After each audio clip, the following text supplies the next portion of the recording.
নমস্কাৰ এডুসেট অসমৰ সকলোকে স্বাগতম জনালো আজি আমি ইম্পৰ্টেন্ট কাৰেন্ট এফেয়াৰ্ছৰ ওপৰত আলোচনা কৰিম আজি আমি এমসিকিউ ৰখা নাই তাৰ পৰিৱৰ্তে আমি 38 টা কোৱেশ্চন আনসাৰ ৰাখিছো খুব সিলেক্টেড হয়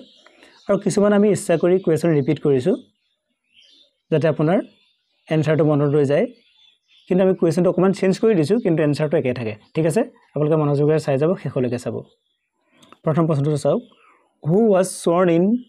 as Rwanda's president for a fourth term in 2024 2024 বৰ্ষত কোন গৰাকী ব্যক্তিয়ে ৰাৱাণ্ডাৰ ৰাষ্ট্ৰপতি হিচাপে চতুৰ্থবাৰৰ বাবে শপত গ্ৰহণ কৰে তেওঁৰ নামটো মনত ৰাখিব পল কাগামে মোৰ হয়তো প্ৰনাউন্সিয়েচনটো ভুল হ'ব পাৰে তেওঁৰ নামটো হ'ল পল কাগামে স্পেলিংটো চাব ঠিক আছে পল কাগামেৰ ফটোখন আপোনালোকে চাই ল'ব পাৰে মই তলত ৰাখি দিছো এই গৰাকী হ'ল পল কাগামে তাৰ পিছৰ প্ৰশ্নটো চাওক Which country did India partner with to establish a new water technology center at IIT Madras? Water technology report প্ৰাণী গৱেষণাৰ কাৰণে প্ৰাণীৰ প্ৰযুক্তিৰ গৱেষণাৰ কাৰণে এটা প্ৰকল্প স্থাপন কৰিছে কত মাদ্ৰাজ IIT-ত এটা কথা হ'ল ভাৰতে কোনখন দেশৰ সহযোগত কৰিছে উত্তৰটো হ'ব ইজৰাইল এটা মনত ৰাখিব গুৰুত্বপূৰ্ণ প্ৰশ্ন এটো তাৰ পিছৰটো চাব What is the name of the digital initiative launched by India for pest surveillance in agriculture? যে খেতি পথাৰ জামাৰ যিবিলাক যে পোক পতংগ হয় তাৰ ওপৰত গৱেষণা কৰি বিভিন্ন ধৰণে কৃষকসকলক সময়ে সময়ে সহযোগ কৰিবৰ কাৰণে এটা ডিজিটেল এটা প্লেটফৰ্ম সৃষ্টি কৰিছে এটা তেওঁলোক এটা ইনিচিয়েটিভ হাতত লৈছে হেতুৰ নামটো কি খুদিছে তাৰ উত্তৰটো হ'ল নেশনাল পেষ্ট সাৰ্ভেইলেন্স সিস্টেম এটা মনত ৰাখিব নেশনাল পেষ্ট সাৰ্ভেইলেন্স সিস্টেম সমকৈ NPSS আৰু এটো কি হয় তলত ভালকৈ দিয়া আছে আপোনালোকে নোটটো পঢ়ি চাব এটা মই পঢ়ি থাকিলে দেৰি হৈ যাব এটো এটা ডিজিটেল এপ হয় বা ওয়েব পোৰ্টেল হয় আৰু ইয়াৰ জৰিয়তে কৃষক বিলাকক সময়ে সময়ে সেই পোক পতংগ বিলাকৰ ওপৰত তথ্য দি থকা হয় আপোনালোকে এটো পঢ়ি চাব ভালকৈ বুজি পাব গুৰুত্বপূৰ্ণ কথাটো হ'ল নামটো হ'ল নেশনাল পেষ্ট সাৰ্ভেইলেন্স সিস্টেম ঠিক আছে তাৰ পিছৰটো চাওক Which Indian Olympian won a bronze medal in wrestling in the Paris Olympic 2024? Wrestlingত কোন গৰাকী ভাৰতীয় বক্সাৰে ব্ৰঞ্জ মেডেল পাইছিল তেওঁ হ'ল বজৰং পুনিয়া ঠিক আছে Bajrang Punia won bronze medal in wrestling at the Paris Olympic 2024 তাৰপিছৰটো চাওক Who has been appointed as the bowling coach of Indian men's cricket team in 2024 2024 বৰ্ষত ভাৰতৰ যেটো পুৰুষ ক্ৰিকেট দল আছে তাৰ বোলিং কোচ হিচাপে বোলিং প্ৰশিক্ষক হিচাপে কাক নিযুক্তি দিয়া হৈছে এটো মনত ৰাখিব আশিষ নেহৰাক নিযুক্তি দিয়া হৈছে তাৰ পিছৰ প্ৰশ্নটো চাওক Which Indian Prime Minister declared the theme Vikasit Bharat for the 78th Independence Day 78 সংখ্যক গণতন্ত্ৰ দিৱসত ভাৰতৰ কোন গৰাকী প্ৰধানমন্ত্ৰীয়ে বিকশিত ভাৰতৰ ঘোষণা কৰে হেগৰাকী হ'ল বৰ্তমানৰ প্ৰধানমন্ত্ৰী নৰেন্দ্ৰ মোদী ঠিক আছে তাৰ পিছৰটো চাওক গুৰুত্বপূৰ্ণ প্ৰশ্ন Who was awarded the Grand Collar of the Order of Timor Leste in 2024 2024 বৰ্ষত টাইমুৰ লেষ্টিৰ আটাইতকৈ শ্ৰেষ্ঠ যেটো অসামৰিক বঁটা সেই বঁটাটোৰ নামটো কি কৈছে grand collar of the order of Timor Leste কাক প্ৰদান কৰা হৈছে হেটো প্ৰদান কৰা হৈছিল ভাৰতৰ ৰাষ্ট্ৰপতি ৰামনাথ কোবিন্দ তলত নোটটো দিয়া আছে আপোনালোকে চাই ল'ব যে টাইমুৰ লেষ্টিৰ লগত যিবিলাক দেশে সম্পৰ্ক স্থাপন কৰে ভাল সম্পৰ্ক স্থাপন কৰে তেনেকুৱা দেশক তেওঁলোকে এই বঁটাটো প্ৰদান কৰে গতিকে 2024 বৰ্ষত নিৰ্বাচন কৰা হৈছিল ভাৰতবৰ্ষক আৰু ভাৰতবৰ্ষৰ হৈ কোনে বঁটা গ্ৰহণ কৰে ৰাষ্ট্ৰপতি ঠিক আছে টাইমুৰ লেষ্টি যদি আমি কথা কওঁ এখন একেবাৰে এখন ক্ষুদ্ৰ দেশ আৰু ক'ত আছে এখন ভিয়েটনামৰ একেবাৰে কাষতে আছে ইণ্ডোনেছিয়াৰ কাষত আছে আপোনালোকে মেপত চাব পাৰে তাৰ পিছৰটো চাওক What record did Indian athlete Neeraj Chopra achieve at the Paris Olympic 2024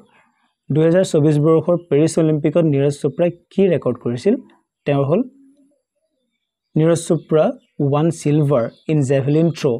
at the Paris Olympic 2024 তেওঁ javelin throw silver medal পাবলৈ সক্ষম হৈছিল হেতু নিশ্চয় আপোনালোকে গম পাইছে তাৰপিছত চাওক which Nobel laureate took oath as the head of the interim government in Bangladesh in 2024 2024 বৰ্ষত বাংলাদেশত তেওঁলোকৰ যেটো interim government তাৰ প্ৰধান হিচাপে কোনে শপত গ্ৰহণ কৰিছে হেগৰাকী হল মনত ৰাখিব ডক্টৰ মোহাম্মদ ইউনুস ঠিক আছে ডক্টৰ মোহাম্মদ ইউনুস তেওঁ নোবেল লৰেট হয় আৰু তেওঁ interim government মানে যেতিয়ালৈকে এখন ইলেক্টেড গভৰ্নমেন্ট নাহে ইলেক্টেড গভৰ্নমেন্ট নহালৈকে জুনে এখন interim government চলাই থাকে তেওঁলোকৰ দায়িত্বত থাকে সেইখনক interim government বুলি কয় গতিকে interim governmentৰ মুৰব্বী কোন হৈছে মোহাম্মদ ইউনুস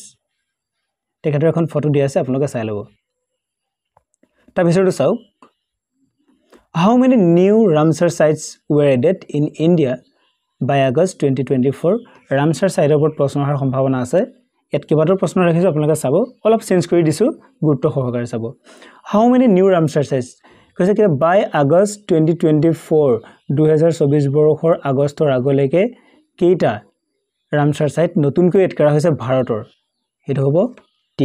তিনটা নতুন সাইট এড কৰা হৈছে আৰু সেইকেইটা মনত ৰাখিব কি আছে Nanjarian Bird Sanctuary Kajuveli Bird Sanctuary আৰু Tawa Reservoir এই দুটা বাৰ্ড সেঞ্চুৰী আছে আৰু এটা ৰিজাৰ্ভাৰ আছে পিছত পাম আৰু ভালকে চাই যাব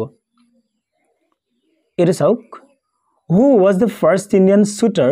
to win a medal in the 50-meter rifle 3P event at the Paris Olympic 2024 the Paris Olympic 2024 50 metre ৰাইফলত কোন গৰাকী ভাৰতীয় মেডেল পাবলৈ সক্ষম হৈছিল তেওঁৰ নামটো মনত ৰাখিব অঞ্জুম মোডগিল স্পেলিংটো মনত ৰাখিব অঞ্জুম মোডগিলে মেডেল পাবলৈ সক্ষম হৈছিল তাৰপিছত চাও which Indian state's bird sanctuary was added to the Ramsar list in 2024 which Indian state's bird sanctuary ভাৰতৰ কোনখন ৰাজ্যৰ এখন বাৰ্ড সেঞ্চুৰী পক্ষী অভয়াৰণ্যই ৰামসাৰ সাইটৰ নাম সন্নিবিষ্ট হৈছে 2024 বৰ্ষত সন্নিবিষ্ট হৈছে এটা আমি পাইছিলো কি আছিল কাজুভেলি বাৰ্ড সেঞ্চুৰী ক'ত আছে তামিলনাডু এটো সুধিব পাৰে যে কাজুভেলি বাৰ্ড সেঞ্চুৰী কোনখন ৰাজ্যত আছে চাৰিটা অপচন দি দিব আমি ক'ত চিন দিব লাগিব তামিলনাডু ঠিক আছে তাৰপিছত চাওক who launched the Kisano Ki Baat radio program in India and what is its purpose question dokman dikholke disu কিন্তু ইয়াত প্ৰশ্নটো এনেকা নাহিবও পাৰে যে Kisano Ki Baat radio অনুষ্ঠানটো কোনে আৰম্ভ কৰিছে তেতিয়া আমাৰ উত্তৰটো হ'ব কি নৰেন্দ্ৰ সিং টোমৰ কৃষি মন্ত্ৰী আৰম্ভ কৰিছে আৰু তাৰ মোটোটো এক্সট্ৰাকে হ'ব পাৰে যে নৰেন্দ্ৰ সিং টোমৰে আৰম্ভ কৰা Kisano Ki Baat-ৰ মোটো কি তেওঁলোকৰ উদ্দেশ্য কি লক্ষ্য উদ্দেশ্য আগত ৰাখিছে তেতিয়া হ'ব কি টু এড্ৰেছ ফাৰ্মাৰ্স ইস্যু কৃষক বিলাকৰ সমস্যাৰ ওপৰত and provide them with timely advice আৰু মাজে মাজে তেওঁলোকক কি দৰা হ'ব সময়ে পৰামৰ্শ দিয়া হ'ব ঠিক আছে তাৰপিছত চাওক which Indian wrestler was disqualified for the Paris Olympic 2024 due to being overweight বেছি ওজন হোৱাৰ কাৰণে ভাৰতৰ কোন গৰাকী পেৰিছ ভাৰতীয় ৰেসলাৰক মল্লযুদ্ধক পেৰিছ অলিম্পিকৰ পৰা ডিসকোয়ালিফাইড কৰা হৈছিল এটো খুব নিউজত আছিল আমি সকলোৱে জানো ভেনিস ফগাট আমি সকলোৱে বেয়া পাইছিল নহয় জানো দুখ লাগিছিল গতিকে এটো ভেনিস ফগাটক ডিসকোয়ালিফাইড কৰা হৈছিল কাৰণটো কি আছিল এটো এক্সট্ৰা কোৱেশ্চন হ'ব পাৰে আজিকালি এটো বেলেগ ধৰণৰ কোৱেশ্চন আহি যায় তেতিয়া আমি কম ওভাৰৱেট ওজন বৃদ্ধিৰ কাৰণে 15 নম্বৰ চাও what significant achievement did Lakshya Sen make in badminton at the Paris Olympic 2024 Paris Olympic 2024 to Lakshya Sen তাৰ নামটো মনত ৰাখিব Lakshya Sen তেওঁৰ গুৰুত্ব কি আছিল Lakshya Senৰ কি গুৰুত্ব আছিল তেওঁ কি কৰিছিল এটোটো হল তেওঁ কি কৰিছিল ওয়ান সিলভাৰ মেডেল তেওঁ সিলভাৰ মেডেল পাবলৈ কি হৈছিল সক্ষম হৈছিল কোনটো ইভেন্টত ব্যাডমিন্টন ইভেন্টত তেওঁ সিলভাৰ মেডেল পাইছিল তাৰপিছত চাও How many new medical seats did India's Prime Minister promise to create by 2029? 2029 চনৰ আগত ভাৰতৰ প্ৰধানমন্ত্ৰীয়ে কিমান নতুন মেডিকেল সিটস সৃষ্টি কৰিম বুলি তেওঁ কথা দিছে প্ৰমিস কৰিছে তে উত্তৰটো হ'ব ৭৫,০০০ নতুন আসন সৃষ্টি কৰাৰ তেওঁ প্ৰতিজ্ঞা কৰিছে কথা দিছে ঠিক আছে তাৰ পিছৰটো চাওক Which former West Bengal Chief Minister passed away in August 2024 2024 বৰ্ষৰ আগষ্ট মাহত West Bengaলৰ কোনজন প্ৰাক্তন মুখ্যমন্ত্ৰী former বুলি কৈছে প্ৰাক্তন কোন গৰাকী মুখ্যমন্ত্ৰীৰ মৃত্যু হৈছিল তেওঁ হৈছিল বুদ্ধদেৱ ভট্টাচাৰ্যৰ মৃত্যু হৈছিল আগষ্ট 2024 বৰ্ষত তেওঁৰ ফটোখন দি দিছো এগৰাকী হল বুদ্ধদেৱ ভট্টাচাৰ্য ঠিক আছে পিছৰটো চাওক Who was awarded the Kirti Chakra posthumously in 2024 কোন গৰাকী ব্যক্তিক posthumously অৰ্থাৎ মৰণোত্তৰভাৱে কি দিয়া হৈছিল Kirti Chakra award দিয়া হৈছিল Kirti Chakra award কি হয় আপোনালোকে চাই লব নোটটো পঢ়ি চাই লব এটো কৈছে এটো ইকুইভ্যালেন্ট টু মহাবীৰ চক্ৰৰ কি এটা সমান পৰ্যায়ৰ এটা বঁটা আৰু কাক দিয়া হয় ভালকে চাব কাক দিয়া হৈছে মনপ্ৰীত সিংক দিয়া হৈছে তাৰ পিছৰটো চাওক What percentage did India's defense exports grow in the first quarter of 2024-2025 যে 2024-25 বিত্তীয় বৰ্ষৰ প্ৰথম কোৱাৰ্টাৰত ভাৰতৰ যিটো ডিফেন্স এক্সপোৰ্ট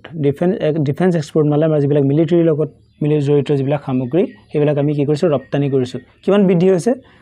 40% বৃদ্ধি হৈছে হেতু মনত ৰাখিব তাৰ পিছৰটো চাওক Who was the Indian Prime Minister who announced the creation of 75,000 new medical seats এটো অলপ আগতে পাইছিলো এটো গুৰুত্বপূৰ্ণ প্ৰশ্ন কোনজন প্ৰধানমন্ত্ৰী কৰিছে নৰেন্দ্ৰ মোদী এটো উল্টা প্ৰশ্ন হ'ব পাৰে আসনৰ সংখ্যাটো সুধিব পাৰে তেতিয়া আমি কি কম 75,000 এই আগৰ প্ৰশ্ন তেনেকৈ আছিল তাৰ পিছৰটো চাব Which Indian athlete clinched silver in the javelin throw event at Paris Olympic 2024 Neeraj Chopra মনত ৰাখিব এই প্ৰশ্ন আগত আমি পাইছো নীৰজ চোপ্ৰাই কি পাইছিলে javelin throw silver medal পাইছিলে ঠিক আছে silver তাৰ পিছৰটো চাওক How many Ramsar sites did India have by June 2024 আপুনি পাইছিল আগষ্ট 2024 এটা পাইছে জুন এটা কৈছে India had 82 Ramsar sites by June 2024 June 2024 বৰ্ষৰ জুনলৈকে কিমান আছিল 82 তাৰপিছতো চাওক Which Indian shooter made history by winning a bronze in the 50-meter rifle 3P event at Olympic এটো আগতে পাইছিল আমি কোনে পাইছিলে অঞ্জুম মডগিল তেকি পাইছিলে ব্রোঞ্জ মেডেল পাইছিলে তে ব্রোঞ্জ মেডেল পাবলৈ সক্ষম হৈছিলে 50 মিটাৰ ঠিক আছে তাৰপিছৰটো চাওক What was the name of the Indian shooter who won the first medal in the 50-meter rifle 3P event at the Olympic? It is who was the name of the Indian shooter who won the first medal? Their name is Anjum Modgil. This is a question that you need to answer. You can confuse it.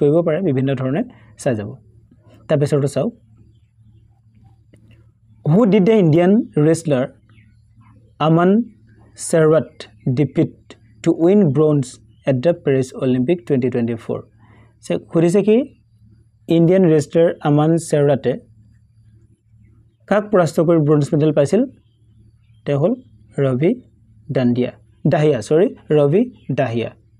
Ta pisor pasoto sauk. How many gallantry awards were granted by the President of India on Independence Day 2024? The 2024 বৰ্ষত ভাৰতৰ ৰাষ্ট্ৰপতি কিমানটা gallantry award দিছে এটা 18টা এটা মনত ৰাখিব 18 সৌৰচক্ৰ awards তেওঁ দিছে আৰু পিছত আমি পাম ভালকে এটা আপোনালোকে নোটটো চাই লওক সৌৰচক্ৰ awards কি হয় চাই লওক মিলিটাৰী সকলক দিয়া হয় আৰু ঠিক আছে it is the third highest peacetime gallantry award following the Ashok Chakra and Kirti Chakra যে অশোক চক্ৰ আৰু কীৰ্তি চক্ৰৰ পিছতে যেটো থাৰ্ড হাইয়েষ্ট এৱাৰ্ড হয় হেতু হল কি শৌৰ্য চক্ৰ ঠিক আছে তাৰপিছৰ চাওক Which Indian state reservoir was added to the Ramsar site list in 2024 যে Ramsar লিষ্টত অন্তৰ্ভুক্ত হোৱা ৰিজাৰ্ভাৰটো কোনটো আমি পাইছিলো প্ৰথমতে টাৱাৰ ৰিজাৰ্ভাৰ আৰু এটো ক'ত আছে মধ্য প্ৰদেশ এটো হ'ব পাৰে টাৱাৰ ৰিজাৰ্ভাৰ ক'ত আছে মধ্য প্ৰদেশ তাৰপিছৰ চাওক Who hoisted the Indian national flag at the Red Fort on the 78th Independence Day ইয়াত বিভিন্ন ধৰণৰ প্ৰশ্ন হ'ব পাৰে যে আমাৰ স্বাধীনতা দিৱসৰ দিনা লাল কিল্লাত কোনে পতাকা উত্তোলন কৰে তাত অপচন দি দিব ৰাষ্ট্ৰপতি ৰাজ্যপাল প্ৰধানমন্ত্ৰী এনেকৈ দিব পাৰে তেতিয়া অপচনটো কি হ'ব প্ৰধানমন্ত্ৰী হ'ব আৰু ইয়াতো এটা প্ৰশ্ন আছে প্ৰধানমন্ত্ৰীয়ে উত্তোলন কৰিছে আৰু এটো কিমান সংখ্যক গণতন্ত্ৰ দিৱস স্বাধীনতা দিৱস সৰি 78 সংখ্যক স্বাধীনতা দিৱস সেইটো এটা প্ৰশ্ন হ'ব পাৰে 30 নম্বৰটো চাওক What was the role of Major Malarama Gopal Naidu in 2024 and what honor did he receive? যে 2024 বৰ্ষত Malarama Gopal Naidur কি ভূমিকা আছিল আৰু তেওঁ কি অনাৰ পাইছিল তেওঁ কি সন্মান পাইছিল এটো হল কি Major Malarama Gopal Naidu received the Kirti Chakra তেওঁ কি কৰিছিল Kirti Chakra award পাইছিল for his service in 2024 2024 বৰ্ষত তেওঁ যি সেৱা আগবঢ়াইছিল তাৰ কাৰণে Kirti Chakra award তেওঁক দিয়া হৈছিল 31st to চাওক What was the total budget allocated for Indian farmers by the Prime Minister in 2024 2024 বৰ্ষৰ বাজেটত প্ৰধানমন্ত্ৰীয়ে ভাৰতৰ কৃষকৰ কাৰণে কিমান টকা ধাৰ্য কৰিছে মনত ৰাখিব 2 লাখ কৰোৰ তাৰপিছতে চাওক Which Indian settler became the first to reach the semi-final stage at the Paris Olympic 2024 কোন গৰাকী ভাৰতীয় সাটলাৰে পেৰিছ অলিম্পিকত সেমিফাইনাল পাবলৈ সক্ষম হৈছিল তেওঁ হৈছে লেক্সা সেন তেওঁ বেডমিন্টনত কি হৈছিল সেমিফাইনাল পাবলৈ সক্ষম হৈছিল এটা মনত ৰাখিব What was the total number of Ramsar sites in India by August 2024 August 2024 লৈকে কি আছিল ভাৰতৰ ৰামসাৰ সাইট কিমান আছে 85 তাৰপিছৰ চাওক What was the significant achievement of Pakistan's Arshad Nadim at the Paris Olympic 2024 এটো যদি বেলেগ দেশৰ হয় এটা আপুনি ক'ব নোৱাৰে যে এনেকুৱা ধৰণৰ প্ৰশ্ন নাহিব যে Arshad Nadimৰ পেৰিছ অলিম্পিকত কি গুৰুত্ব আছিল তেওঁ কি কৈছিল জেভলিনতে কি হৈছিল সিলভাৰ মেডেল পাইছিল ঠিক আছে 35 to চাব Who did the Indian wrestler Vinesh Phogat compete against in the Paris Olympic 2024 Paris Olympic 2024 ত ভাৰতীয় মল্লযুঁজাৰু Vinesh Phogat কাৰ লগত প্ৰতিদ্বন্দ্বিতা কৰিছিল কাৰ বিৰুদ্ধে তেওঁৰ নামটো সাৰা হিল্ডাৰব্ৰাণ্ডেট মোৰ প্ৰনাউন্সিয়েচনটো ভুল হ'ব পাৰে সাৰা হিল্ডাৰব্ৰাণ্ডেট আপোনালোকে স্পেলিংটো চাব তাৰপিছৰ চাওক What was the total number of Surya Chakra award in 2024 total কেটা Surya Chakra award আছে 18টা এটা আমি পাইছো গুৰুত্বপূৰ্ণ প্ৰশ্ন চাব পাৰে Who was named the new bowling coach for the Indian men's cricket team 2024 2024 বৰ্ষত ভাৰতৰ পুৰুষ ক্ৰিকেট দলৰ বলিং প্ৰশিক্ষক কোন আশিষ নেহৰা এটো সম্ভাৱনা থকা প্ৰশ্ন এখানে ৰিপিট কৰিছো তাৰপিছৰ চাওক Who was awarded the highest civilian award of Fiji in 2024 Fiji দেশখনৰ আটাইতকৈ হাইয়েষ্ট সিভিলিয়ান যেটো অসামৰিক যেটো বঁটা আছে হেতু কোনা পাইছে হেতু পাইছে ভাৰতৰ প্ৰধানমন্ত্ৰী নৰেন্দ্ৰ মোদী যদি আমি ফিজি কথা কওঁ ফিজি এখন ক্ষুদ্ৰ দেশ আমি যদি মেপত চাওঁ এখন আপোনালোকে দেখিছে নিশ্চয় ফিজি এখন ফিজি আৰু এখন অষ্ট্ৰেলিয়া ঠিক আছে এখন হল ফিজি ঠিক আছে আজি ভিডিওটো ইমানে আছিল যদি ভিডিওটোৰ পৰা আপোনাৰ কিবা লাভ হৈছে বুলি ভাবিছে আপোনালোকে লাইক কৰিব আৰু চেনেলটো সাবস্ক্ৰাইব কৰিব ধন্যবাদ